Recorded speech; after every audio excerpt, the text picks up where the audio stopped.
is a news alert. රජයේ වෛද්‍ය නිලධාරීන්ගේ සංගමය මගින් සිදු කරගෙන යන ලබන වෘත්තීය ක්‍රියාමාර්ගයන් අද සිට තීර්ව කරන බව එම සංගමය සඳහන් කරනවා.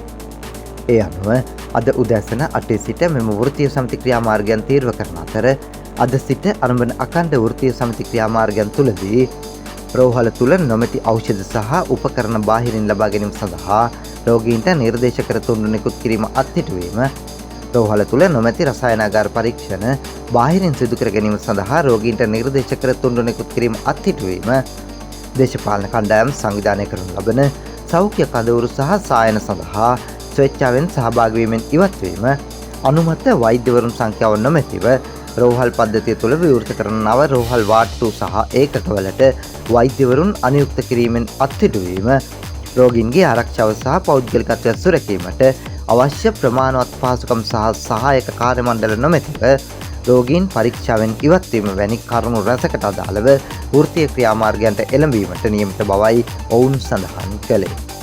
ඉල්ලීම් කිහිපයක් මුල් කරගනිමින් පසුගිය ජනවාරි 26 වෙනිදා ආරම්භ කරන ලද මෙම වෘත්තීය සමිති ක්‍රියාමාර්ගය අතරතුර සිය ගැටලු වලට විසඳුම් ලබා දීම සඳහා සෞඛ්‍ය අමාත්‍යවරයාට පැය 48ක කාලයක් ලබා දී තිබූ අතර ඒ සඳහා සාධනීය විසඳුම් ඉදිරිපත් කිරීමට ඔහු අපොහොසත් වීම හේතුවෙන් අද සිට මෙම වෘත්තීය සමිති ක්‍රියාමාර්ගය තවත් තීර්ව කරමින් ඉදිරියට පවත්වාගෙන යාමට රජයේ වෛද්‍ය නිලධාරීන්ගේ සංගමය තීරණය කර තිබෙනවා. ඉදිරිපත් කළ යෝජනා අතර එකක් වුණේ මේ වෛද්‍යවරු, විශේෂඥ වෛද්‍යවරු, ශ්‍රේණි වෛද්‍යවරු, පරිපාලන ක්ෂේත්‍රයේ වෛද්‍යවරු කියන මේ කාණ්ඩ වගේම දන්ත වෛද්‍යවරු මේ එක වෛද්‍ය කාණ්ඩයක් විදිහට අඳුනගෙන, එනම් සුවිශේෂී වූ සේවා කාණ්ඩයක් විදිහට අඳුනගෙන ශ්‍රී ලංකා වෛද්‍ය සේවාව කියන මේ සේවා කාණ්ඩය හඳුනාගෙන ඔවුන්ට අනන්‍ය වැඩපිළිවෙලක් හඳුන්වලා දෙන්න කියන කාරණා. ඊට අමතරව අපි ඉල්ලීමක් විදිහට කරා වෛද්‍යවරුන්ට අනන්‍ය වෙච්ච දැක්වීමනාව, විශේෂයෙන්ම ඔවුන්ගේ ඇමතුම් රාජකාරී නැත්නම් ඔන්කෝල් සර්විසස් වලට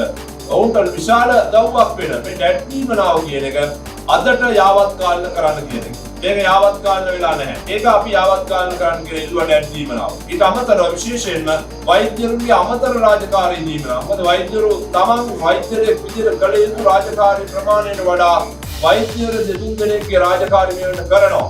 ඒ වගේම සායන කටයුතු වලට අමතරව පරිබාහිරව විශාල රාජකාරී ප්‍රමාණයක් සිදු කරනවා මේ සෞඛ්‍ය පද්ධතියේ පැවැත්ම වෙනුවෙන්.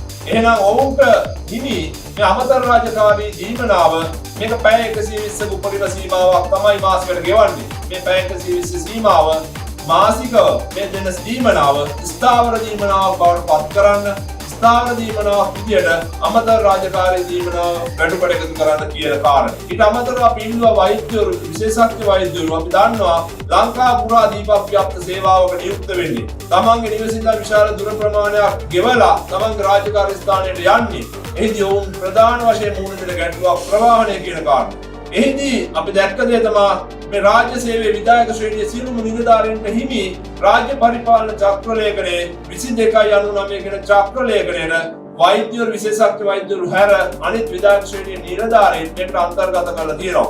අපි ඉල්ලුවේ විශේෂඥ වෛද්‍යවරු මේ 22.99 චක්‍රලේඛනයට අන්තර්ගත කරන්න කියන ඉල්ලීම. ඒ වගේම අපි ඉල්ලුවා ලංකාවේ දැනට අනුමත වෛද්‍යවරු සංඛ්‍යාව, විශේෂඥ වෛද්‍යවරු සංඛ්‍යාව නිර්ණය කළා තියෙන 2015 මේ දක්වා අවුරුදු 11ක් ගිහිල්ලා මේ අනුමත වෛද්‍යවරු සංඛ්‍යාව යාවත් කාලන කරලා නැහැ. මේ අවම වෛද්‍යවරු සංඛ්‍යාවකින්, අවම විශේෂඥ වෛද්‍යවරු සංඛ්‍යාවකින් මේ පුළුල් වෙච්ච සෞඛ්‍ය පද්ධතිය අද නඩත්තු කරන්නේ බොහොම ගැටලු මැද්දේ. එහෙනම් මේ අනුමත වෛද්‍යවරු සංඛ්‍යාව යාවත් කාලන කරන්න කියලා අපි ඉල්ලලා දෙනවා. ඒතර මේ වගේ ප්‍රධාන කාරණා කිහිපයක් අපි ඉල්ලීම් විදිහට ඉදිරිපත් කළා. යෝජනා කරා මේවා මෙන්න මේ විදිහට ලබා දෙන්න කියලා. නමුත් අපි දැක්කේ නෑ රජයේ පාර්ශ්වයෙන් මේ වෙනුවෙන් ඔවුන් අවධානය යොමු කරනවා. ඇතැම් විට සෞඛ්‍ය අමාත්‍යාංශයේ පාර්ශ්වයෙන් එළඹිය එකගතාවන් පවා අපි දැක්ක පහුගිය අයවැයේදී සෞඛ්‍ය අමාත්‍යාංශය විදිහට එතුමා ප්‍රකාශ කරන පාර්ලිමේන්තුවේදී වෛද්‍යවරුන්ට මේ ඉල්ලීම් සාධාරණයි. මේ වෙනුවෙන් ඔවුන්ට ශ්‍රී ලංකා වෛද්‍ය සේවාව කියන එක විශේෂ සේවා කාණ්ඩයක් විදිහට මොවුන් හඳුනාගත යුතුයි කියන දේ ඔහු පිළිගන්නවා. පාර්ලිමේන්තුව ප්‍රකාශ කරනවා. ඒක හැන්සාට් ගත කරලා තියෙනවා. මේ එළඹි එකගතාවන් මේ දුන්න වචනවත් විස්තර කරගන්න බැරි සෞඛ්‍ය අමාත්‍යවරයෙක්, දුන්න වචනවත් විස්තර කරන්න බැරි රජයක්ද කියන ප්‍රශ්නය අද වෛද්‍යවරුන්ට, විශේෂඥ වෛද්‍යවරුන්ට ඇති වෙලා තියෙනවා. ඒ නිසා තමයි රජයේ වෛද්‍යධාරීන්ගේ සංගමය තීරණය කළේ මධ්‍යම කාරක සභාව මේ වෘත්තීය සමිති ක්‍රියාමාර්ග වලට එළඹෙන්න. ඒ අනුව අපි දැක්කා පැය 48ක සංකේත වැඩ වර්ජනයක් දීපප්‍රියප්තව ලංකාව පුරා සිදු කරා. ඉන් අනතුරුව අපි මේ අත්හිට වූ වෘත්තීය සමිති ක්‍රියාමාර්ග 5ක් තිබුණා. මේ වෘත්තීය සමිති ක්‍රියාමාර්ග 5 නැවත ක්‍රියාවට නැංවුවා. එනම් ජනවාරි මාසේ 26 වෙනිදා සමුදා උදෑසන 8 සිට ලංකාව පුරා සියලුම රෝහල් වල මේ වෘත්තීය සමිති ක්‍රියාමාර්ග දැනටත් ක්‍රියාත්මකයි.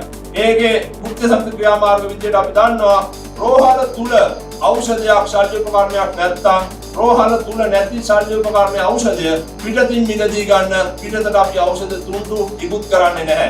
ඒ වගේම රසායනාගාර පරීක්ෂණ රෝහල් පද්ධතිය තුල නැත්නම් ඒ නොමැති රසායනාගාර පරීක්ෂණ පිටත රසායනාගාර වලින් පෞද්ගලික රෝහල් වලින් සිදු කරගන්න අපි ඒ නිර්දේශ තුන්දු ඉක්ුත් කරන්නේ නැහැ වෛද්‍යවරු විදියට. ඊළඟට අනුමත වෛද්‍යවරු සංඛ්‍යාවක් නොමැති නම් නැත්නම් යම් නව ඒකකයක් රෝහලක ආරම්භ කරනකොට ඒ වෛද්‍යවරු සංඛ්‍යාව සේවක සංඛ්‍යාව අනුමත කරගන්න නොමැති නම් ඒ නව ඒකක ආරම්භ කරන්න තියෙන ඒකක පුළුල් කරන්න අපි රජ වෛද්‍යාලයගේ සංගමයේ වෛද්‍යවරු විදිහට අපි ඒකට සහයෝගය දක්වන්නේ නැහැ. ඒ වගේම දේශපාලනික න්‍යාය පත්‍ර ප්‍රවර්ධනයට සෞඛ්‍ය සායන සෞඛ්‍ය කඳවුරු සංවිධානය කරනවා. මෙන්න මේ දේශපාලනික ප්‍රවර්ධනයට සංවිධානය කරන සායන සඳහා සෞඛ්‍ය කඳවුරු සඳහා රජ වෛද්‍යාලයගේ සංගමයේ වෛද්‍යවරු විශේෂඥ වෛද්‍යවරුන්ට අපි සහයෝගය දක්වන්නේ නැහැ, දායකත්වය දක්වන්නේ නැහැ. ඒ වගේම මේ බාහිර ප්‍රතිකාරයක සායනයක ඊළඟ වාට්ටුවල මේ රෝගී පරීක්ෂාවේදී මේ රෝගියාගේ පෞද්ගලිකත්වය ආරක්ෂා වන ඒ රාජකාරී වටාපිටාව සකස් කරලා දෙන්නේ නැත්නම් වෛද්‍යවරුන්ට විශේෂඥ වෛද්‍යවරුන්ට අවශ්‍ය සහායකේ රෝගී පරීක්ෂාවේදී ලබා දෙන්නේ නැත්නම් අපි කියන චැපරෝන් කෙනෙක් කියලා ලබා දෙන්නේ නැත්නම් විශේෂඥ වෛද්‍යවරු මේ රෝගී පරීක්ෂාවෙන් රෝගීන්ගේ විස්තර ගැනීමෙන් ඉවත් වෙලා තියෙනවා ඒ ස්ථානවල. මේ වෘත්තීය සමිති ක්‍රියාමාර්ග 5 ඇතුලේ වෛද්‍යවරයා විශේෂඥ වෛද්‍යවරයා රෝහල තුල ඉන්නවා. ඔහු වැඩ කරන්න සූදානම්ෙන් ඉන්නවා. නමුත් ගැටලුව වෛද්‍යවරයාට විශේෂඥ වෛද්‍යවරයාට තමන්ගේ රාජකාරිය කරන්න අවශ්‍ය මූලික පහසුකම් ටික සෞඛ්‍ය පද්ධතිය තුල සපයලා නැහැ. ඖෂධ ටික නැහැ, ශල්‍ය උපකරණ ටික නැහැ. මේ අවශ්‍ය වෛද්‍ය සහායකයෙක් දීලා නැහැ. අනුමත වෛද්‍යවරු සංඛ්‍යාව යාවත්කාලින කරලා නැහැ. මේ වගේ ප්‍රායෝගික ගැටලු තත්ත්ව යටතේ ඔහුට රාජකාරිය කරන්න බැරි ස්ථානවල ඔහු රාජකාරියෙන් ඉවත් වෙලා තියෙනවා.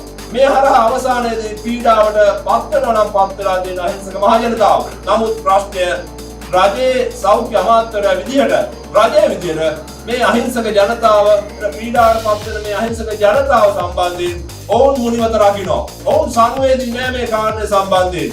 මේ සෞඛ්‍ය පද්ධතිය අදට යම් රෝගියෙක් පීඩාවට පත් වුණා නම් පත් වෙලා තියෙන සම්පූර්ණ සෞඛ්‍ය අමාත්‍යාංශයේ සෞඛ්‍ය අමාත්‍යවරයා රජයේ නොසැලකිලිමත්කම ඔවුන්ගේ වගකීම් විරහිත ස්වභාවය ඔවුන්ට ඔවුන්ගේ රාජකාරියෙන් කිරීමට නොහැකි වීම කියන කාරණය මතයි අද වෙන රෝගීන් පීඩාවට පත් වෙන්නේ. මේක විශාල අසාධාරණයක් රෝගීන්ගේ පැත්තෙන් ගත්තා. ඉතින් මෙන්න මේ කාරණය සුළුපටු නෑ. මේවායේ වගකීම මේවා බරපතලකම මේවා ගැන අවබෝධයක් නැති සෞඛ්‍ය අමාත්‍යවරයා ප්‍රකාශනිකුත් කරනවා තැන් වල ගිහිල්ලා මේ රටේ විශේෂඥ වෛද්‍යවරු හිටියත් එකයි මේ රටේ ශ්‍රේණි වෛද්‍යවරු හිටියත් එකයි යන්න ඕන අයට යන්න පුළුවන් කියලා. තේරුම් ගන්න මේ ප්‍රකාශය තුලම අපිට පේන්නේ මේ සෞඛ්‍ය අමාත්‍යවරයාගේ වගකීම් විරහිත බව. මේක ගැන අපිට තියෙන්නේ ඔබතුමා ගැන අනුකම්පාවක් විතරයි. ඔබතුමා ගැන අපිට තියෙන දුකක්. ඔබතුමා ගැන අපිට තියෙන අනුකම්පාවක්. මෙතරම් වගකීම් විරහිත ප්‍රකාශ නිකුත් කරන්න පුළුවන් සෞඛ්‍ය අමාත්‍යවරයෙක් කොහොමද මෙතරම් බරපතල මෙතරම් සංවේදී රටට සංවේදී ක්ෂේත්‍රයක අමාත්‍යවරයෙක් විදිහට වැඩ කරන්න කියන කාරණය අද අපිට තියෙන ප්‍රධාන ප්‍රශ්නයක්. ඒක නිසා සෞඛ්‍ය අමාත්‍යතුමනි ඔබට අදටත් අවස්ථාව තියෙනවා. අපි අද රජ වෛද්‍යවරුන්ගේ සංගමයේ විදිහට විධායක සභාව විදිහට අපි තීරණය කරා මධ්‍යම කාර්ක සභාවෙන් ලැබුණු ඒ උපදේශ නිර්දේශ මත එනම් පෙබරවාරි මාස 2 වෙනිදා සඳුදා උදෑසන 8 සිට ලංකාවේ මේ වන විට මේ විශේෂඥ වෛද්‍යවරු යොදාගෙන ආවරණ රාජකාරී කරන ඒ ඒකක වලින් ආවරණ රාජකාරී වලින් රජ වෛද්‍යවරුන්ගේ සංගමයේ ඉන්න විශේෂඥ වෛද්‍යවරු මේවා ඉවත් වෙනවා. මේ විශේෂඥ වෛද්‍යවරු මේ ආවරණ රාජකාරී වලින් ඉවත් වෙලා තමන්ගේ සුදුසු තමන්ට අනුයුක්ත කරපු ස්ථානයේ පමණක් රාජකාරී කරනවා. ඒ වගේම මේ ආවරණ රාජකාරී වලින් විශේෂඥ වෛද්‍යවරු ඉවත් වීමත් සමග ශ්‍රේණි වෛද්‍යවරුන්ට මේ ආවරණ රාජකාරී ලැබෙන්නේ නැත්නම් ආවරණ ඒ උපදෙස් ලැබෙන්නේ නැත්නම් ඔවුන්ට ඒ ස්ථානවල සේවා සපයන්න වෙන්නේ නැහැ. ඒ ඒකකවල රෝගී සත්කාර සේවාවන් අඩාල වෙනවා. මොකද විශේෂඥ වෛද්‍යවරුන්ගේ උපදෙස් ලැබෙන්නේ නැත්නම් විශේෂඥ වෛද්‍යවරුන්ගේ උපදෙස් අවශ්‍ය තැන්වල ඒ රෝගී සත්කාර සේවාවන් බිඳ වැටෙනවා. මේ අනුව අපි අපේ ශාඛා සමිති අපි සම්බන්ධ කරගෙන මේ වෙලෙට අපි එකතු කරගත්ත දත්ත වලින් අපි මේ වෙලෙට අඳුනගෙන තියෙනවා ලංකාව පුරා ඒකක 164ක් ලංකාව පුරා විශේෂඥ වෛද්‍ය ඒකක 164ක් පෙබරවාරි 2 වෙනිදා සිට අකර්මණ්‍ය වෙනවා ඒවයි සෝගී සත්කාර සේවාවන් බිඳ වැටෙනවා